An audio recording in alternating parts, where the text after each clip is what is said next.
नमस्कार मित्रों, स्वागत है आप सभी का आपके अपने इस पसंदीदा YouTube चैनल में। जी हाँ मित्रों, रेलवे ग्रुप डी को लेकर के हमारी सामान्य विज्ञान के सबसे महत्वपूर्ण प्रश्न 25 तक का जो चल रही थी उसी की क्लासेज को कंटिन्यू करते हुए टुडे की श्रृंखला हमारी थर्ड है। इससे पहले हमारी 2 श्रृंखलाएँ हो चुकी हैं। यदि आप लोगों के द्वारा नहीं देखी गई हैं तो वीडियो के डिस्क्रिप्शन बॉक्स में लिंक मिल जाएगा। टुडे की सीरीज का सबसे अहम और महत्वपूर्ण प्रश्न है, 1 हॉर्स पावर में कितने वाट होते हैं। एक एक प्रश्न आपके लिए इंपोर्टेंट है आरआरबी ग्रुप डी को ध्यान में रखते हुए मित्रों। तो यहाँ से जो राइट आंसर है वो ऑप्शन सी हो जाएगा, यानी कि 1 हॉर्स पावर में जो वाट होते हैं वो 746 वाट होते हैं। अगला प्रश्न आपके लिए, वायुमंडल की सापेक्ष आर्द्रता नापी जाती है। ऑप्शन दिए हुए हैं। सही आंसर लगाने के लिए वीडियो को बीच में पॉज करेंगे और राइट आंसर आप स्वयं से लगाने की कोशिश करेंगे। तो वायुमंडल की जो सापेक्ष आर्द्रता होती है वो हाइग्रोमीटर के द्वारा नापी जाती है, यानी कि आंसर यहाँ से बी करेक्ट हो जाएगा। अगला प्रश्न आपके लिए, अस्त होते समय सूर्य लाल दिखाई देता है। किस कारण से या किस घटना के कारण अस्त होते समय सूर्य लाल दिखाई देता है। इस तरह भी लैंग्वेज को चेंज करके प्रश्न बन सकता है। तो यहाँ से जो राइट आंसर है वो ऑप्शन बी हो जाएगा, प्रकीर्णन के कारण अस्त होते समय सूर्य लाल दिखाई देता है। अगला प्रश्न आपका, रेफ्रिजरेटर में खाद्य पदार्थ ताज़ा रखने हेतु सुरक्षित तापमान है, या किस तापमान पर खाद्य पदार्थ रेफ्रिजरेटर में सुरक्षित रखे जाते हैं। तो यहां से जो राइट आंसर है वो ऑप्शन ए हो जाएगा, यानी कि 4 डिग्री सेल्सियस पर। ठीक है। अगला प्रश्न आपके लिए, डायनामो परिवर्तित करता है या डायनामो उपयोग में लाया जाता है। इस तरह भी प्रश्न बनता है। ठीक है। तो देखिए, डायनामो जो होता है वो एक यंत्र होता है और ये एक यांत्रिक ऊर्जा को विद्युत ऊर्जा में कन्वर्ट करता है या चेंज करता है। तो आंसर यहां से सी करेक्ट हो जाएगा। ठीक है। ये यांत्रिक ऊर्जा को विद्युत ऊर्जा में बदलता है। ठीक है। अगला प्रश्न आपके लिए, आईसी चिप का निर्माण किया जाता है, या आईसी जो चिप होती हैं वो किसके द्वारा तैयार की जाती हैं। इस तरह भी प्रश्न बनता है। तो यहां से जो राइट आंसर है वो ऑप्शन बी जाएगा, सेमीकंडक्टर से ये निर्मित होती है। ठीक है। अगला प्रश्न आपके लिए, निम्नलिखित में से हंसा 2 किसका नाम है। हंसा 2 जो है किसका नाम है। ऑप्शन रीड करेंगे क्योंकि एक एक प्रश्न आपके लिए इंपॉर्टेंट है। ऑप्शन रीड करने के लिए 10 सेकंड है आपके पास और आप सही आंसर लगाने के लिए वीडियो को बीच में पॉज करेंगे। तो यहाँ से जो राइट आंसर है, यानी हंसा 2 है, एक प्रशिक्षण यान है। हंसा 2 क्या है, एक प्रशिक्षण यान है। यहाँ से आंसर बी करेक्ट हो जाएगा। अगला प्रश्न आपके लिए, अंतरिक्ष में जाने वाला प्रथम अंतरिक्ष यात्री कौन था, या सबसे पहले अंतरिक्ष में जाने वाले यात्री का नाम है। इस तरह भी प्रश्न बन गया। तो यहां से जो करेक्ट और राइट आंसर है वो आपका मेजर यूरी गागरिन, यानी कि आंसर ए करेक्ट हो जाएगा। अगला प्रश्न आपका, 1 पिकोग्राम बराबर होता है, या 1 पिकोग्राम की वैल्यू होती है। तो 1 पिकोग्राम की जो वैल्यू होती है, तो यहां से जो राइट आंसर है 10 टू द पावर माइनस के 12 ग्राम। ठीक है। आंसर बी करेक्ट हो जाएगा। नेक्स्ट है आपका, एक सुरंग में 100 वाट क्षमता वाले 5 बल्ब लगातार 20 घंटे तक जलाए जाते हैं। संपूर्ण विद्युत खर्च होगी। 100 वाट वाले 5 बल्ब लगातार 20 घंटे तक जलाए जाते हैं। 5 बल्ब हैं, 20 घंटे जलते हैं। ठीक है। तो यहां से जो राइट आंसर आएगा 10 यूनिट। ठीक है। करेक्ट हो जाएगा। आंसर सी आपका यहां से राइट हो जाएगा। अगला प्रश्न आपका, अति मुलायम खनिज टॉल्क यानी कि सोप स्टोन मुख्यतः है। ऑप्शन को रीड करेंगे और यहां से सही आंसर आप लगाएंगे। एक एक प्रश्न आप सभी के लिए इंपोर्टेंट है मित्रों, बिल्कुल से। प्रश्नों की श्रृंखला पसंद आ रही है तो लाइक शेयर कर देंगे। तो अति मुलायम खनिज टॉल्क या सोप स्टोन जो होता है वो आपका मैग्नीशियम सिलिकेट का होता है, यानी कि आंसर यहां से आपका डी करेक्ट हो जाएगा, मैग्नीशियम सिलिकेट। ठीक है। अगला प्रश्न आपके लिए, गुरु जल क्या है। एक एक प्रश्न इंपोर्टेंट है। गुरु जल क्या है। ऑप्शन को रीड करेंगे और यहां से राइट आंसर आप लगाएंगे। गुरु जल क्या है। तो गुरु जल तैयार होता है। इस तरह भी प्रश्न बन सकता है। तो आंसर आपका करेक्ट हो जाएगा ए, ऑक्सीजन।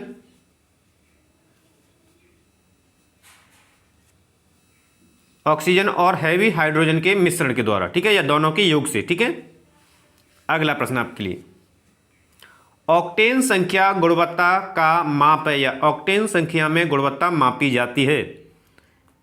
इस तरह भी प्रश्न आपका कई बार बना है। एक एक प्रश्न इंपोर्टेंट है, तो राइट आंसर आपका हो जाएगा ऑप्शन बी, पेट्रोल की गुणवत्ता जो है ऑक्टेन में मापी जाती है। अगला प्रश्न आपके लिए, डीएपी में कितने प्रतिशत फास्फोरस तथा नाइट्रोजन पाई जाती है? कितने प्रतिशत डीएपी जो होता है उसमें कितनी कितनी मात्रा में पाई जाती है दोनों? तो यहां से जो राइट आंसर होगा ऑप्शन बी, 18% नाइट्रोजन और 46% जो है P2O5। ठीक है। अगला प्रश्न है आपका, इलेक्ट्रॉन की खोज निम्नलिखित में से किसके द्वारा की गई थी? या फिर इस तरह भी बन सकता है कि इलेक्ट्रॉन की खोज किस वैज्ञानिक के द्वारा की गई। तो यहां से राइट आंसर, ठीक है, मैंने आपको ट्रिक भी बताई थी, ईंट पर अनाज। तो क्या है राइट आंसर आपका? यहां से आंसर सी हो जाएगा। राइट आंसर आपका सी, यानी कि जे थॉमसन। अगला प्रश्न आपके लिए, तापमान को कितना कम कर देने से सभी गैस जो है शून्य आयतन घेरेंगी? इतना कितना कम कर दें कि सभी गैसें जो है शून्य वॉल्यूम घेरेंगी? तो यहां से राइट आंसर, तो राइट आंसर आपका यहां से हो जाएगा -273 डिग्री सेल्सियस, यानी कि सी करेक्ट हो जाएगा। अगला प्रश्न आपका, ब्लीचिंग पाउडर का रासायनिक सूत्र क्या है? इंपोर्टेंट है, कई बार और रिपीटेड प्रश्न है ब्लीचिंग पाउडर का। ठीक है, ब्लीचिंग पाउडर का रासायनिक सूत्र CaOCl2, यानी कि ऑप्शन बी यहां से करेक्ट हो जाएगा। अगला प्रश्न, शुष्क बर्फ किससे तैयार की जाती है या शुष्क बर्फ निर्मित होती है? तो यहां से जो राइट आंसर है वो कार्बन डाइऑक्साइड, यानी ऑप्शन ए करेक्ट हो जाएगा। अगला प्रश्न आपका, लोहे पर जंग लगने से उसका भार, यानी कि जब लोहे पर जंग लगती है तो उसके भार में जो बदलाव आता है या परिवर्तित होता है, इस तरह भी प्रश्न बना है। ठीक है, तो जब लोहे पर जंग लगती है तब लोहे का जो भार है वह बढ़ता है और उसके पश्चात उसका क्षरण होता है। ठीक है, तो यहां से आपको राइट आंसर ए हो जाएगा। अगला प्रश्न आपका, फूलों के अध्ययन को कहते हैं या फूलन का अध्ययन किया जाता है? इस तरह भी प्रश्न बन सकता है। तो फूलों के अध्ययन को एंथ्रोलॉजी कहते हैं, यानी आंसर बी यहां से करेक्ट हो जाएगा। अगला प्रश्न आपका, मटर पौधा है या मटर का पौधा है? ऑप्शन रीड करेंगे। एक एक प्रश्न आप सभी के लिए इंपॉर्टेंट है। विभिन्न पुस्तकों से एक सीरीज तैयार की जा रही है आप सभी के लिए, जो कि आपके रेलवे ग्रुप डी को दृष्टिगत रखते हुए तैयार की जा रही है साइंस की। ठीक है, एक एक प्रश्न इंपॉर्टेंट है इसलिए, और प्रत्येक सीरीज आप सभी के लिए इंपॉर्टेंट है। तो जो मटर का पौधा है वो एक शाक रूप में है। ठीक है, आंसर आपका होगा ऑप्शन ए। अगला प्रश्न आपके लिए, मनुष्य के जीवन काल में कितने दांत 2 बार विकसित होते हैं, या दांतों की संख्या कितनी होती है जिनकी जो 2 बार विकसित होते हैं? तो यहां से जो राइट आंसर होगा, तो मनुष्य के जीवन काल में दांत जो हैं वो 2 बार विकसित होते हैं, इनकी संख्या है वो 20 होती है, और इन्हें दूध के दांत भी कहते हैं। ठीक है, क्योंकि ये जब बचपन में गिरते हैं फिर पुनः विकसित होते हैं। अगला प्रश्न आपके लिए, WBC का बनना तथा RBC का विनाश होता है, यानी WBC निर्मित होती है और RBC वहां पर विनाशित होती है। ठीक है, या नष्ट होती है। तो यहां से ऑप्शन को देखना है और राइट आंसर आपका क्या होगा? तो राइट आंसर आपका हो जाएगा प्लीहा, जिसमें WBC बनती है और RBC नष्ट होती है या उसका विनाश होता है। ठीक है, अगला प्रश्न आपके लिए, विटामिन डी में निम्नलिखित में से क्या पाया जाता है, या विटामिन डी का रासायनिक नेम है? इस तरह भी प्रश्न बन सकता है। एक एक प्रश्न है, लैंग्वेज को चेंज करके बन सकता है, तो याद रखेंगे।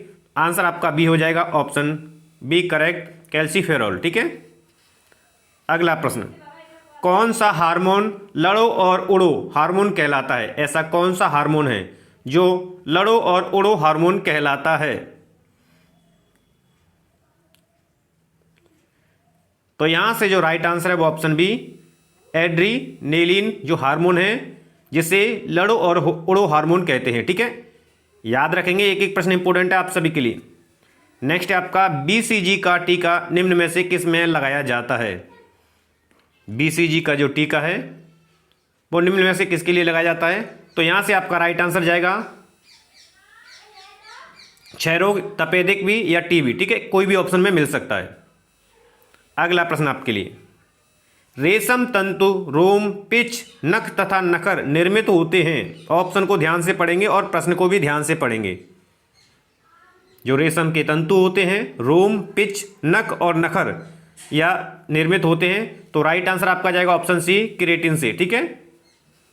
अगला प्रश्न, हृदय में कितने कक्ष होते हैं? मनुष्य के हृदय में कितने कक्ष होते हैं? तो यहां से जो राइट आंसर है वो बी जाएगा, यानी कि 4 कक्ष होते हैं। ठीक है। नेक्स्ट है आपका, जार्विक 7 क्या है? जार्विक 7 क्या है? एक एक प्रश्न इंपोर्टेंट है। तो यहां से जो राइट आंसर है, तो जार्विक 7 जो है एक कृत्रिम हृदय है। आंसर सी करेक्ट हो जाएगा। अगला प्रश्न आपका, आधुनिक ओलंपिक खेलों का सर्वप्रथम आयोजन कब हुआ था? यहां से आपको राइट आंसर लगाना है। तो राइट आंसर आपका हो जाएगा ऑप्शन डी, 1896 में सबसे पहले ओलंपिक खेलों का आयोजन किया गया था। तो ये थे मित्रों टुडे की श्रृंखला के सबसे अहम और मोस्ट इंपोर्टेंट 30 प्रश्न जो कि आपके एग्जाम को दृष्टिगत रखते हुए तैयार किए गए हैं। आशा करते हैं श्रृंखला पसंद आई होगी। तो वीडियो को मोर देन लाइक और शेयर करेंगे, और चैनल को अभी तक सब्सक्राइब नहीं किया है मित्रों तो निसंकोच होकर चैनल को सब्सक्राइब कर लीजिए, क्योंकि आप सभी के लिए बेहतर सेलेक्टेड सीरीज आपको प्रोवाइड की जा रही है विभिन्न सब्जेक्ट के माध्यम से मित्रों। धन्यवाद।